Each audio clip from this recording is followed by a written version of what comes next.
Praise the Lord, praise the Lord, hallelujah, hallelujah. आणखी एक गीत गाऊया आपण, त्यानंतर सर्वजण आराधनेमध्ये जाऊ. हालात भी रोक नहीं सकते मुझे तेरी परस्तिश करने को. Praise the Lord. किती जण येते हे गीत?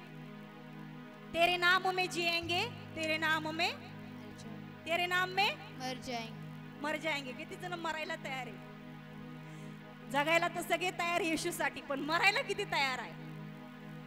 खरंच तुम्ही येशूसाठी प्राण देताल. Hallelujah, hallelujah, praise the Lord, praise the Lord. या आपण हे गीत गाऊ.